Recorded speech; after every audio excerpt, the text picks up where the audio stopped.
Hi everyone, marhaba, and welcome to the Arabic music series. My name is Layth Sidiq, and this is a series of 5 videos in collaboration with Casa Árabe to provide you all with important elements of Arabic music from the perspective of well-known songs. Today's final video will be about instrumental improvisations in Arabic music. Has it happened to you when you heard someone improvising and you thought, my God, there is so much freedom in their playing, or how can they create these ideas out of thin air?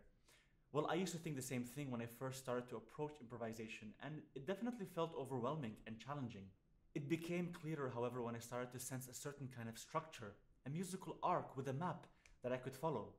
I believe that in order to understand freedom in playing and creating musical ideas, we must limit ourselves first and work within those limits.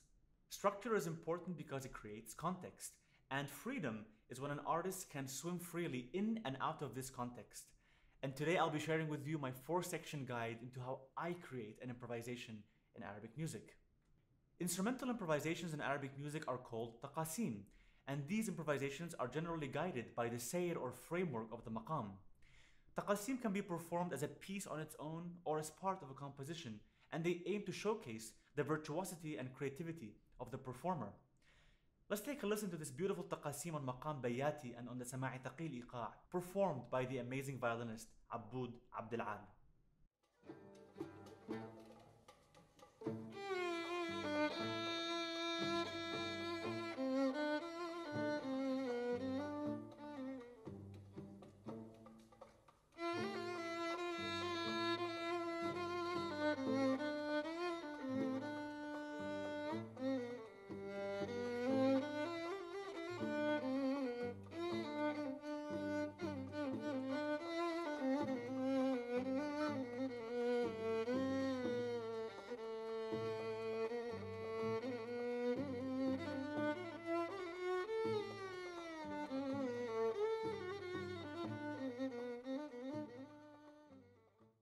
In contrast, a vocal improvisation in Arabic music is called a mawwal, and it follows the same structure of a taqasim more or less.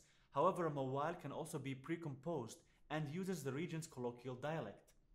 Let's take a listen to a part of the mawwal Biridak Ya Khaliqi, performed by the legendary Egyptian artist Kulthum and composed by Zakaria Ahmed. برضاك يا خالي لا رغبتي ورضاي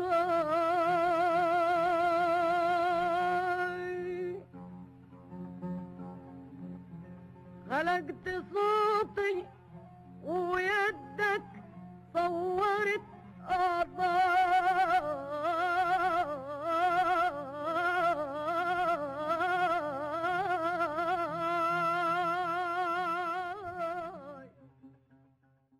The arc of a taqasim to me has 4 sections, and this arc can sometimes happen naturally if the music has been an essential part of your childhood and training, but it can also be practiced and developed.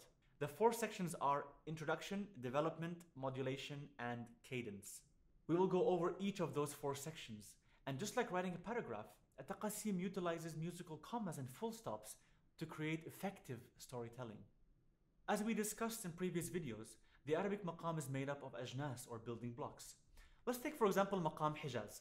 Maqam Hijaz is made up of 2 ajnas, a starting jins of Hijaz on the root, and the second jins of Nahawand, starting on the 4th degree.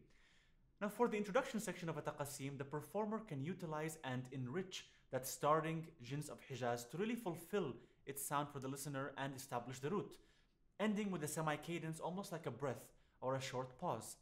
Let's listen.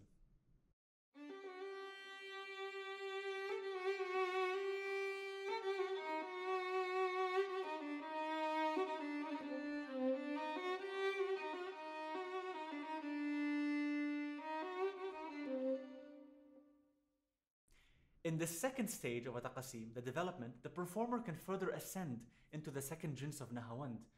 This will expand the sound of the maqam, create a bit more drama and complexity, but also enrich the intervallic relationships between the higher notes and the root, thus completing the full sound of the maqam. The performer can either end this section back on the root again, or more recommended in the case of Hijaz, by stopping on the 4th note, the pivot.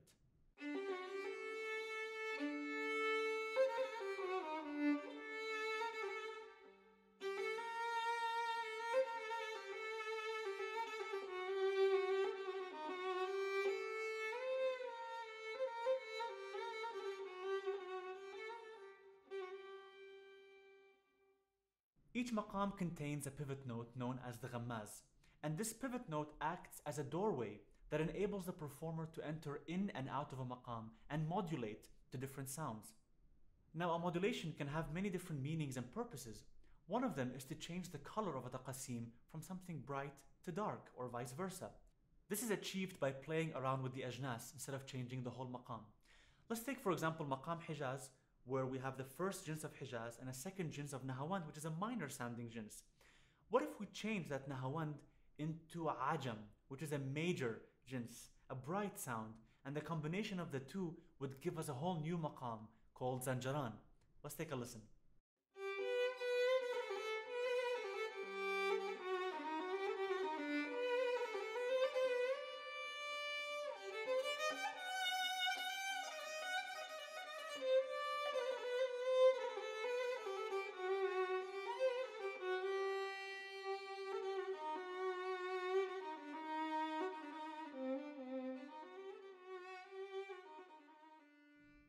Alternatively, the first jins of Hijaz can also change to Bayati because both of them share the second jins of Nahawand.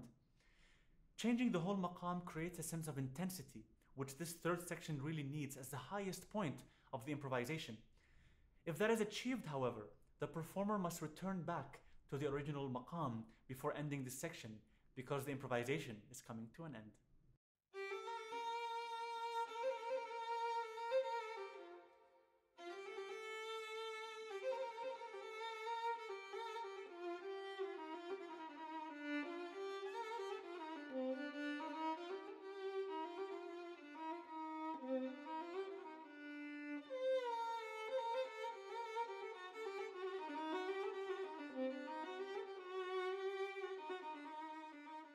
The cadence, known as the qafla, is arguably one of the most important elements of an improvisation because it's a powerful statement that this piece is coming to an end.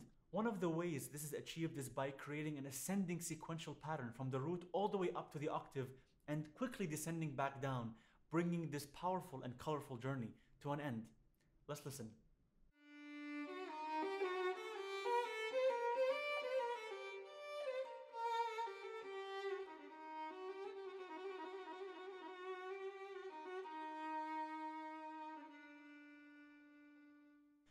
Finally, a taqasim will also use important elements like patterns and sequences, like this one.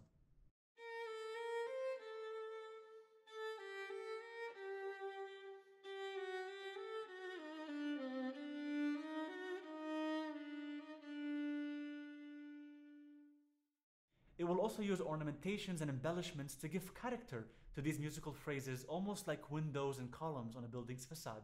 Let's listen.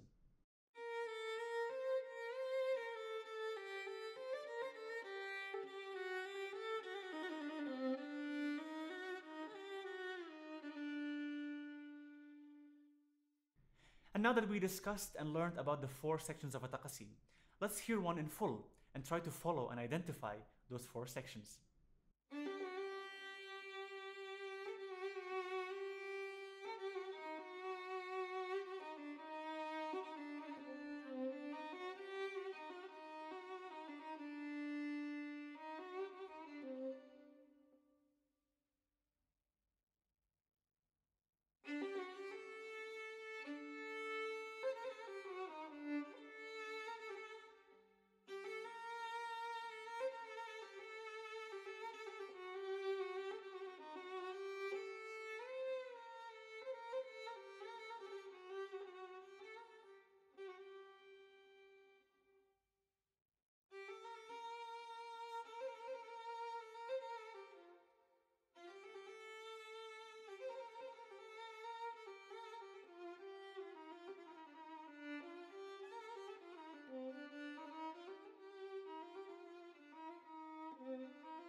And that's it. Thank you all for watching and for supporting this series. Please don't forget to like and subscribe, and I will see you all very, very soon.